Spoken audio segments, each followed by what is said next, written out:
ये जो 10 पंचायतें हैं और ये जो 10 पंचायतों के 30 गांव हैं और 30 गांव के जो 5000 ग्रामीण परिवार यहाँ पधारे हैं, ना किसी का भाषण सुनने या समस्याओं पर बात करने या ये वो गलत ये सही, हिंदू मुस्लिम मस्जिद ये जाति की बात या धर्म की बात करने नहीं आए। इस सभा में बैठा हर व्यक्ति, चाहे वो जिस भी जाति का हो, जिस भी धर्म का हो, जितना भी बड़ा हो छोटा हो, रंग में कैसा भी हो, आज इस पर चर्चा न होकर ये देखा जाएगा कि क्या वो इच्छुक है अपने पानी, बिजली और रोजगार की समस्या से निकलने के लिए। क्या इच्छुक है आप? राजस्थान के दौसा जिले में इस बार चुनावी मैदान में एक नई आवाज ने दस्तक दी।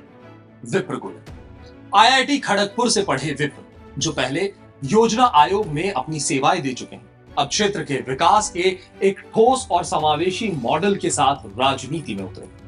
वो जातिगत राजनीति से हटकर किसानों, युवाओं और स्थानीय व्यवसायियों के मुद्दों पर फोकस करना चाहते हैं। विप्र गोयल का मानना है कि यदि सरकार की योजनाओं को सही ढंग से लागू किया जाए तो दौसा में पानी, बिजली और रोजगार की समस्याओं का समाधान किया जा सकता है।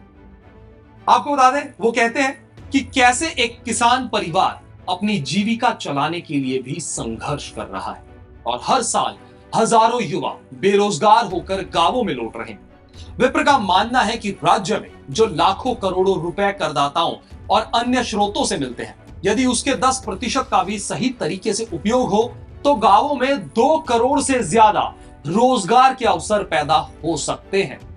विप्र गोयल का स्पष्ट संदेश है, स्वयं को पहचानो और अपनी वोट की शक्ति को समझो।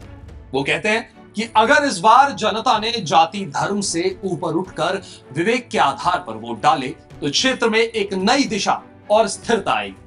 आपका भीड़ू, आपका गन्ना किसान विप्र के इस आत्मीय संदेश ने न केवल ग्रामीणों बल्कि युवाओं और व्यवसायियों का दिल जीत लिया है।